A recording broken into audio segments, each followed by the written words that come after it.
Right, and let me turn that mic on. So, I'm going to be doing some recording tonight of me playing through the demo level that we've set up for Slain.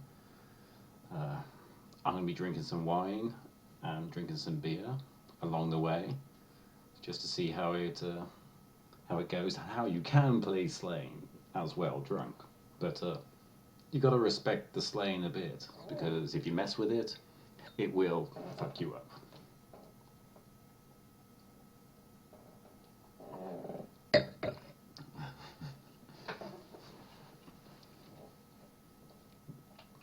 So here we can see this is the level as it is in Unity. What we are building the game in here. And how it's going to be set up, and how I set up all the enemies and things. To the dungeons.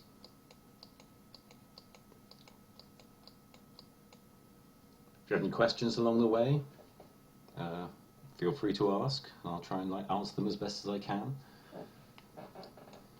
If they're marketing, release dates, or where we're selling the game, I'm not very good at answering those ones. I'm more into answering the art and game development side of things. Wait, I'll just drop my controller. That is a great start. Hello. Welcome to our Slain feed right here.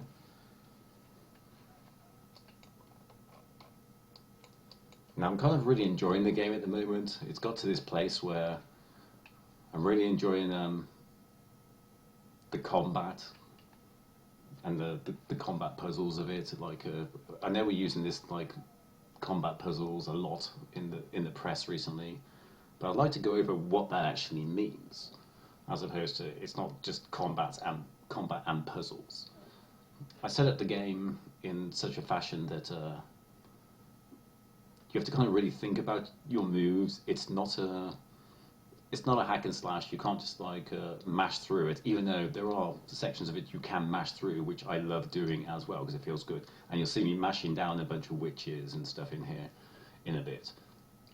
But it's kind of more thinking about your attacks. I don't know if anybody's into martial arts or things, but I've trained for a long time in martial arts, and I really like Wing Chun and how the progression of that martial art works, of throwing techniques so they're blocked, so you can throw another technique so they're blocked, so you can counter with something because you knew you were going to do that in order to get a strike in.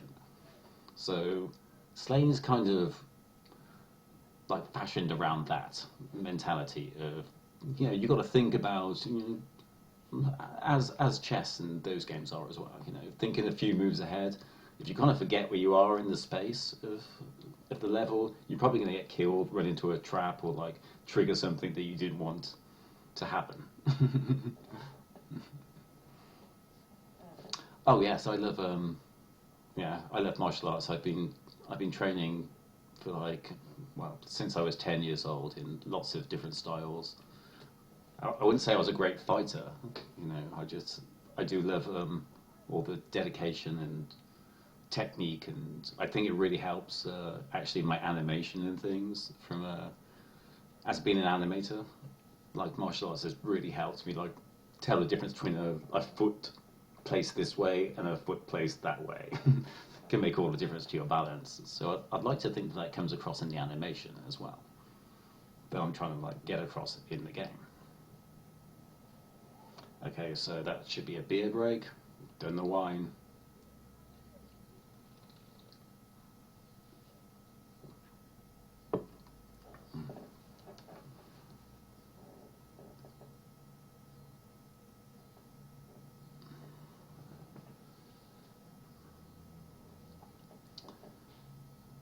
Yeah, but if you look at the animation, I'd like to think if you are a martial artist or know anything about combat, not necessarily military combat, but I guess that is kind of martial arts. I have never been in the army or any of those regiments, but I have trained a lot in martial arts. As for Suitors 82 there, depending upon the Xbox or the PC or the PS4, it doesn't really matter to me. Everything's so streamlined these days that we're just making the PC game and just trying to make a game that we wanna play against each other and with each other and all this kind of stuff. And platform is really irrelevant at the moment, I would say, for this type of game anyway. I mean, anybody that recognises this type of game or knows this type of game will,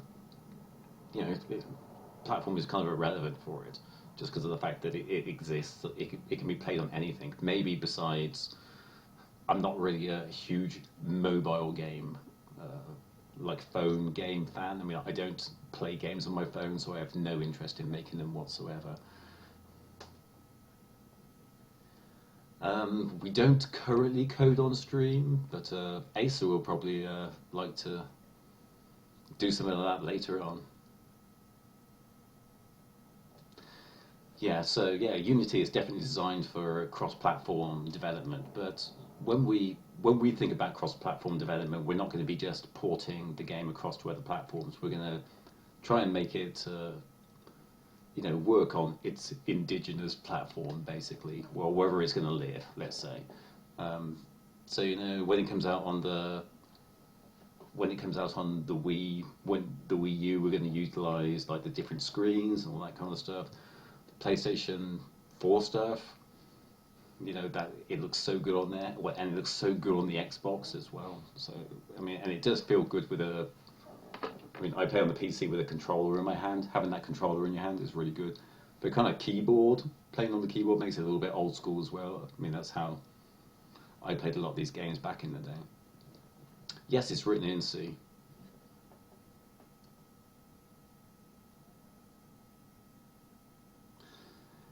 Yeah, the main part about the cross-platform development, I think, it isn't really, for us, that's not really an important part of it. The important part is getting the game to look good, and if we can make it work and look good on the PC, get it situated there as our foundations, then then we can propagate it to the other platforms and make use of their architecture that's already they have in place, which both me and Asa, the programmer, we've both worked in AAA companies, so we understand how those things work and how not to do them, of course, which is more of the thing you learn from working in AAA companies than anything else.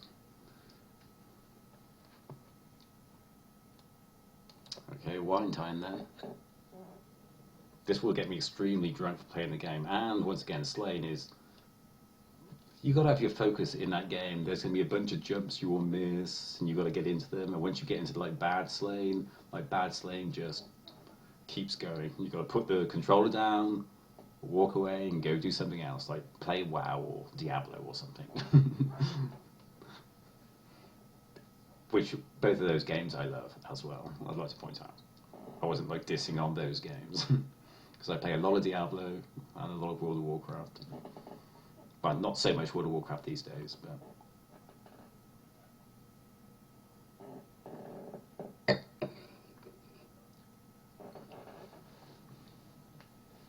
yeah, Unity does a great job of porting.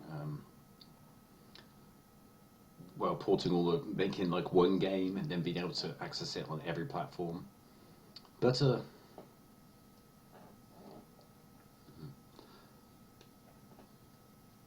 the enemies are spawned exactly when the level loads, so it is a puzzle in that respect of where all the enemies are.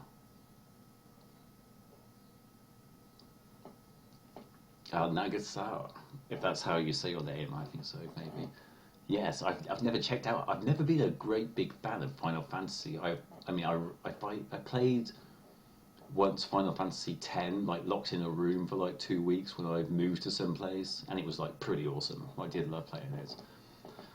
But every move I took, it seemed like the screen cracked and I had to find something, which was kind of cool.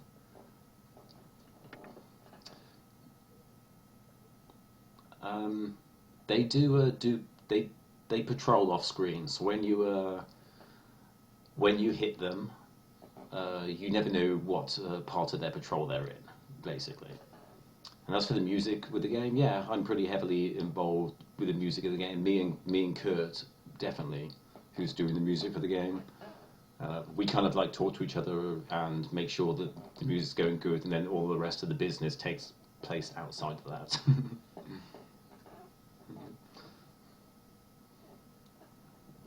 Well, I hope so. I mean, Slain is Slain is a I don't know, it's just kind of the intro to the world of Slain that we're going to be doing pretty much after this. This just kind of summarizes everything that goes on, or all of the aspects of the game, and of course we're not like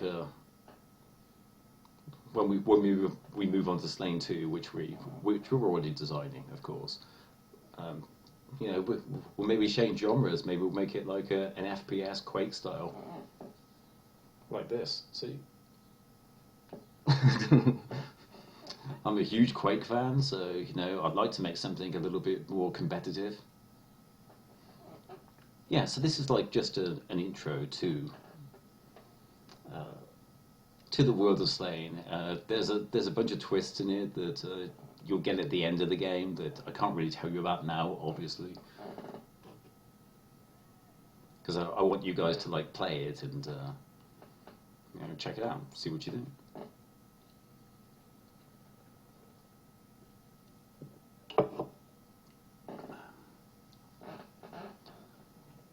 But there is an entire lore here.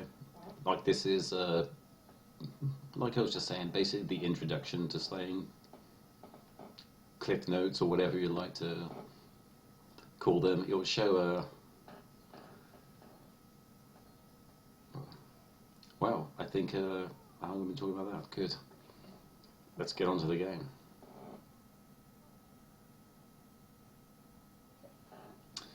Yeah, this is a great problem that we're trying to solve. I've been trying to solve it for about, I don't know, 20 years, about how to get good first-person combat into a game. And like the best game that I've come across so far was like Rune. I'm sure you guys know Rune. I really like the way the combat in that works. In the way it was like a really precise combat system, so you could decapitate people if you hit them exactly the right spot with the right part of the sword. Their heads would come off, and like roll across would be all like really cool, and you got like a really cool move in. So if we are going to do that kind of game next, I'm kind of like it to be pretty Runish, or like Hexen or Heretic. Like these three games are games that kind of like were a glimpse in the history of game development that most of the people now coming up who are really into the game development scene don't know about these games. Yeah. So, and they were like totally badass, and they had like so much stuff in them, but they were kind of a little bit complex to play. You had to have some skill. I mean, Dark Souls and Bloodborne has taken that on with themselves now, bringing back skill to the game as opposed to just mashing and rewards like all the time, which is awesome. I mean, I've never really played Dark Souls, or I've been playing a crap load of Bloodborne. I have checked that out, yeah. That is pretty good as well. But I think Slain is like turned into its own monster now. It's not really. It originally started as like a Ghosts and Goblins kind of homage, because I love that game. Like I spent so much money on that in the arcade when I was like 14 years old and trying to get through it. And it was so tough, difficult jumps, and it was totally designed to take your coin away. Basically, it's like get as much money as it can, and then you just see somebody coming after you, put their 10p in the slot, and just own the entire thing for like 30 minutes. You're just like, wow, it can be done. There's somebody really good at doing that. He knew every move.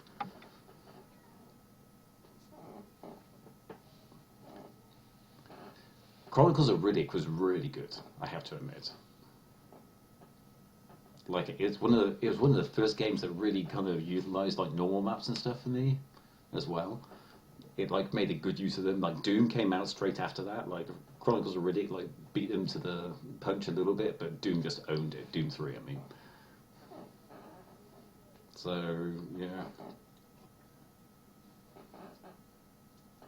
but yeah, engineering a great first person, like Chivalry is pretty good as well, but I want it to be, and obviously the game that me and Asa, the programmer, like is an old school game called Bushido Blade, which is basically stood in front of the other person with a sword, waiting for the other person to make a great move or a bad move. There is no procedural generation at all in in Slain. Everything is designed. What you come up against is has been run through by people before to test how it goes. I find this whole like rogue sandbox procedural generation thing a little bit of a cop out for the designers. It's I liked it when games were designed. Yes, Bushido Blade was amazing. One of like totally throw in sand. That's the way you do it. Kicking up some stuff. There's like little cheats and things you could do. So yeah, I really like that part of combat. I think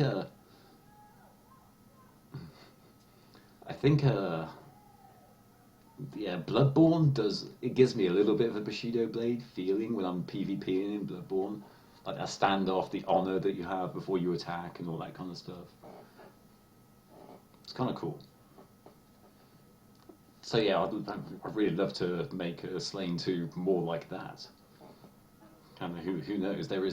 We aren't stuck into just doing pixel art and side scrollers.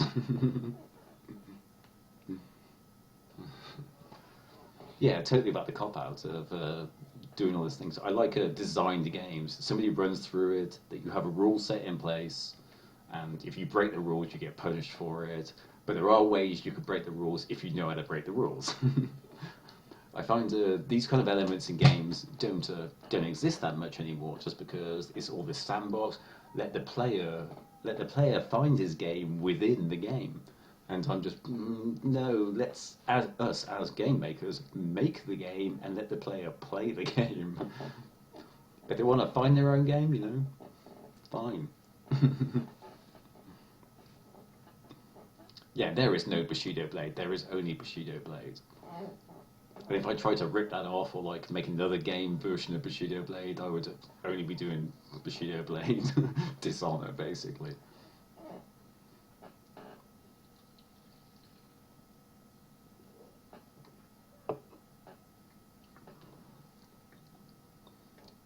Yeah, so I think I'm steward enough now to maybe check out the game for a bit. I mean, we've given out this demo to quite a few people. In fact, I'd like to give this demo out to a few of you guys as well, like after this stream. So maybe some of you guys can check it out.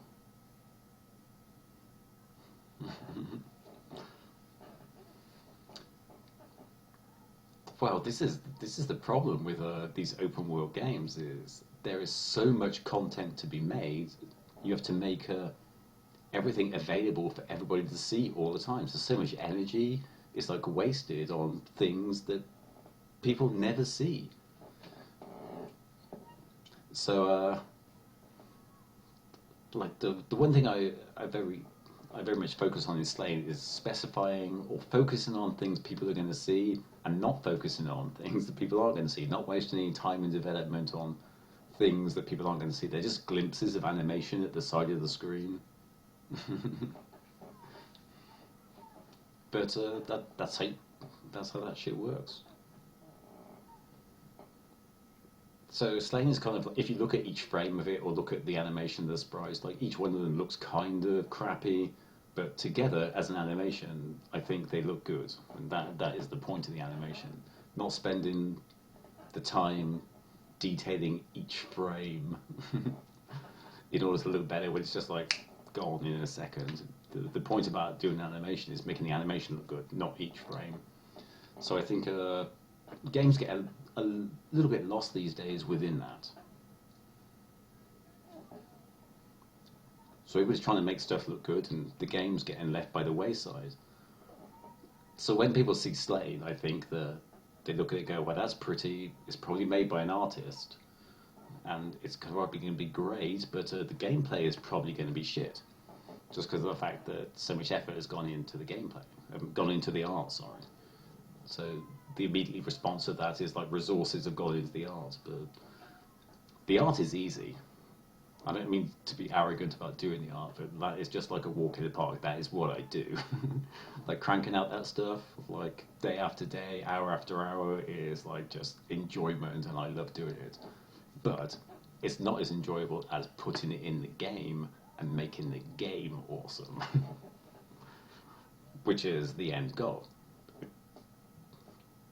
to me at least. Like making those like fast moves in art and then putting them in the game, getting them working, getting the characters going, getting the levels, the lighting all right, making the feeling of the mood when you meet the right characters, checking all that stuff out. That's the part of being a game artist that I love. And art just facilitates that, because I prefer, I'm a game artist. I make video games. I don't make models in 3D Studio Max. I don't make art in Photoshop. I don't make all these pretty pictures to post like on websites and things, which I kind of do, I guess. But the point about it is making it all for the game.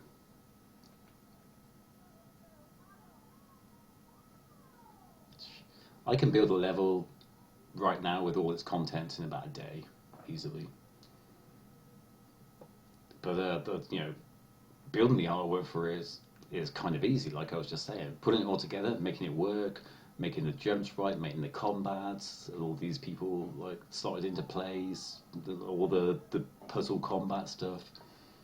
Like that is where the enjoyment of it is for me, and it's kind of like DMing for a bunch of people. It's like, yes, I get to build this level and scenario for all these people to come through and like play. So I don't want to make it a sandbox, so everybody can just wander around and do stuff. I don't want to make it, procedural, so you never know what you're gonna come up against. It's a puzzle game in that sense that you always know what you're going to come up against. But as we were saying before, like the patrol cycles are always different, so the I guess the engagements can all be different. Well, I made my first game when I was 10, so I've been making games 35 years. I got my first professional job when I was 19. So, for ages. Since the ZX81, working on Commodore 64s, VIC-20s, Atari STs. Kind of missed out on the Amiga. I was like in a different field. I was like Atari, there was the Amiga guys. Amiga's better, we got our MIDI and all this stuff. It's like, well, you got your sound chip and all that stuff, but we're the Atari, we got our MIDI, I should say. And then like the PCs kind of took over.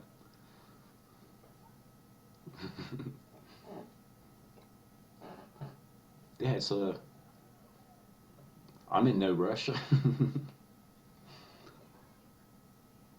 Yeah, I'm in no rush at all to make as an artist, as a game maker. At this point, I've been through the ringer in the games industry. I've been through art directed a bunch of companies, been in AAA companies, like working as every aspect of game development, and the place that it's got to right now, it's kind of like, wow.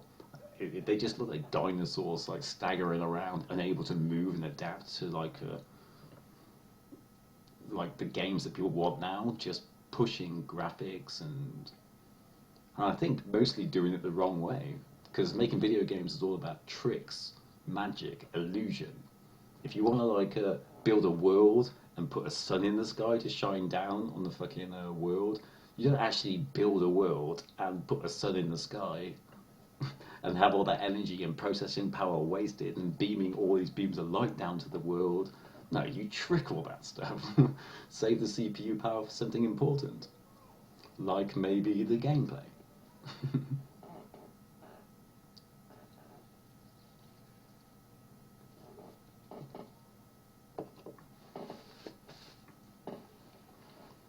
Well, there ends my rant, and let's get on with the game.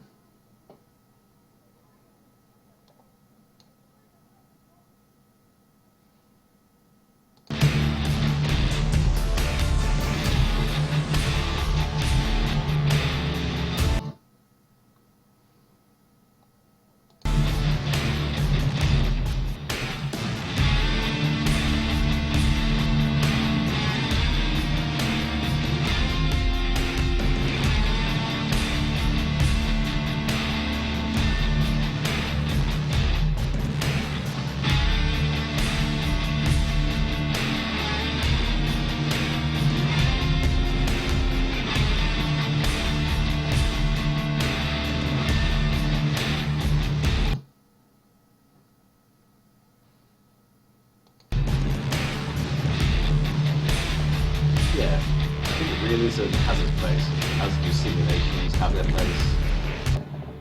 But you're kind of missing out on all the magic of making video games and the fantasy that you could do, all the great things you could do.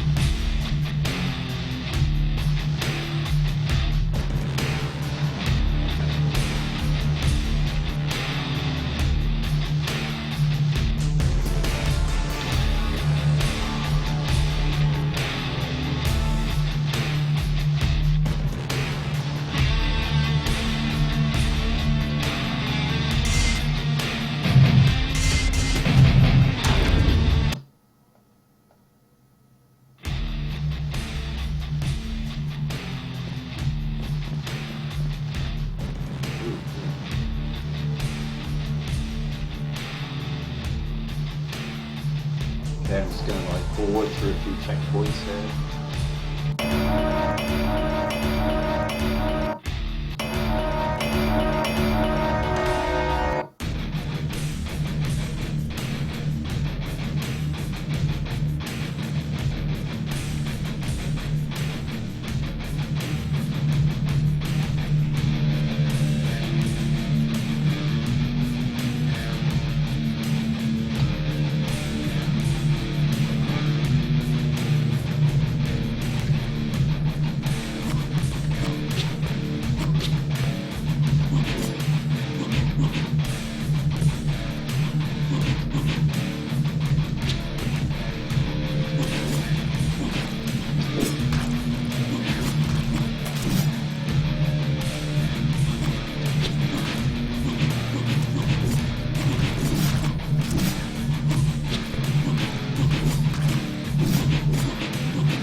Okay, that is,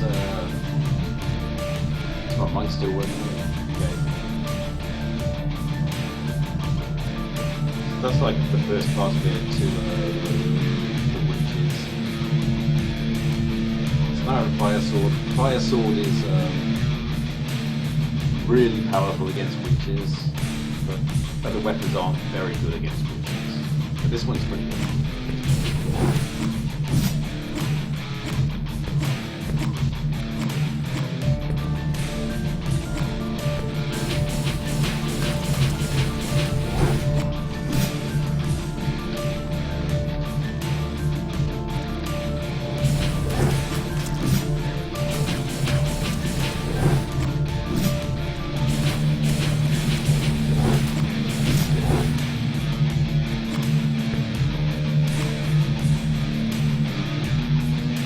Bit of a secret there. Oh, the 3 swing combo is still in there. It's just got to use it at the right times. So there's skeletons down here, so I'm going to change back to my steel sword because it hurts skeletons way more.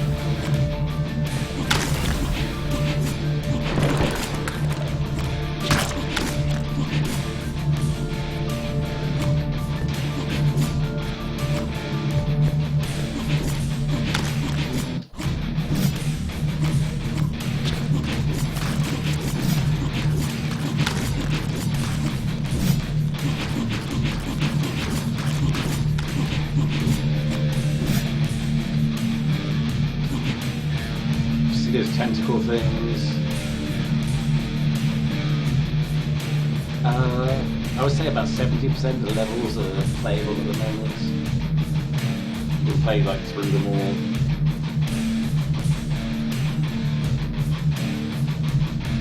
Yep, decap is still in. I don't really use it that much these days because I don't have that much use for mana. Other guys on the team like Acer and Thru use mana for different reasons, like blocking will use your mana, and obviously fireballs.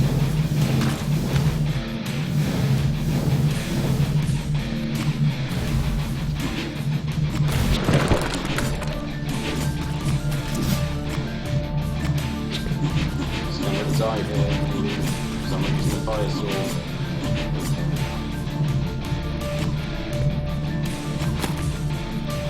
Alright, first checkpoint.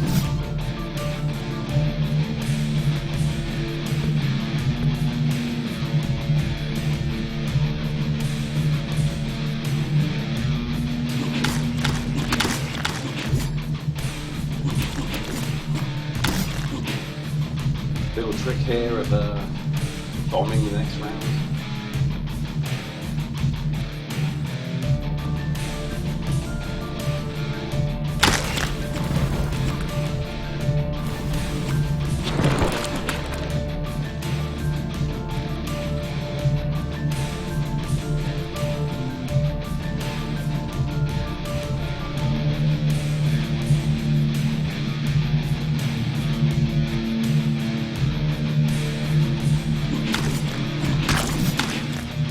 Values on the camera shake a bit.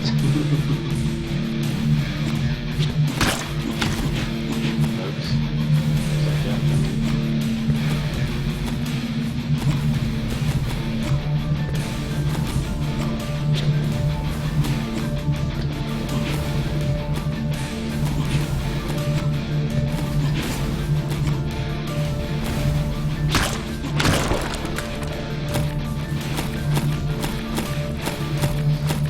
Yeah, come in right there.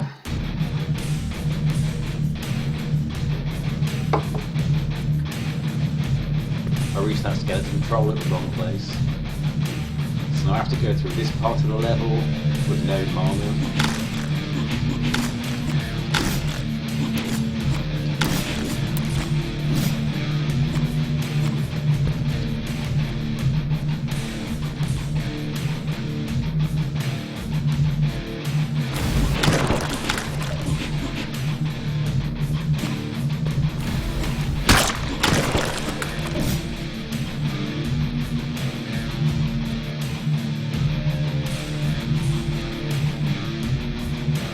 Since I failed there, this doesn't bode well for me getting into the end boss.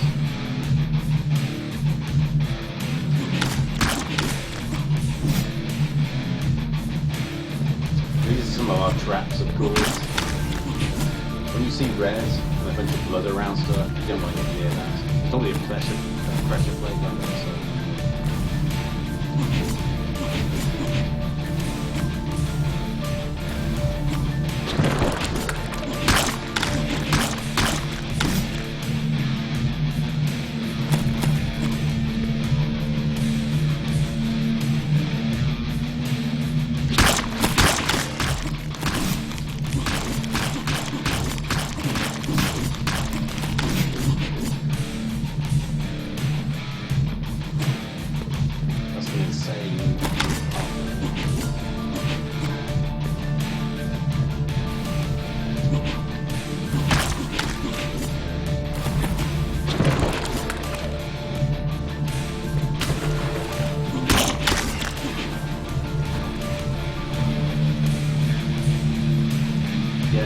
The guy that's doing the soundtrack is CBD from Celtic Frost, the old metal band. Little secret here for you guys, I'm going to change this by the time it's released.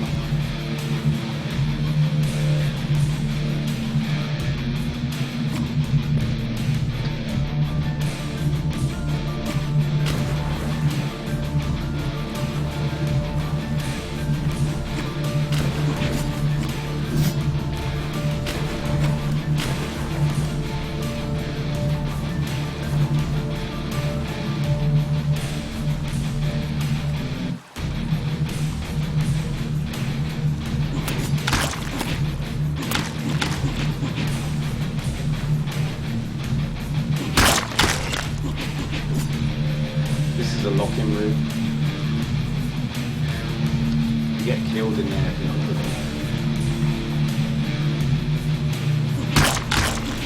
I'll show you when I die.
making this like look way too easy, so those fuckers at RTS didn't even get by the first trap.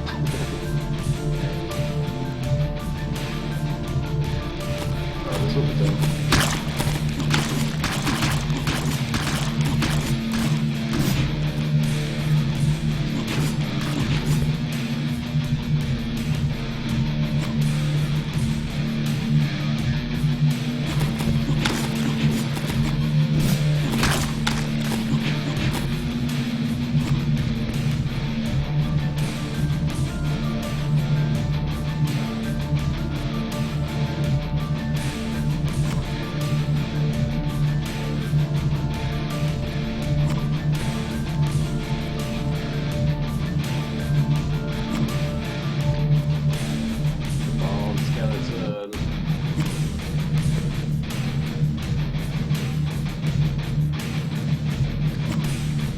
Try that for the third time. I think I've got to miss the conclusion.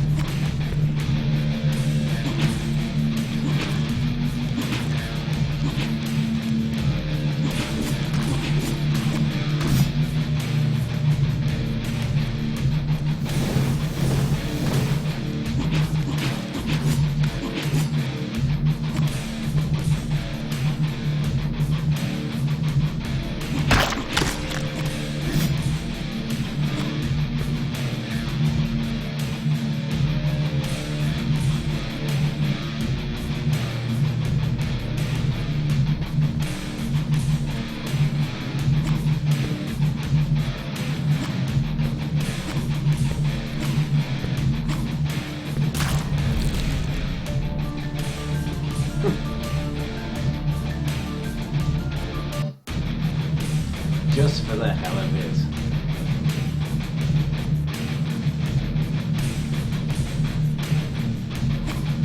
What I'll take. Well, I see more beer.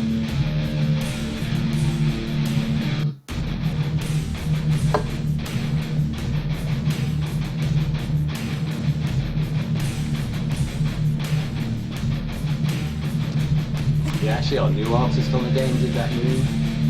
Thru.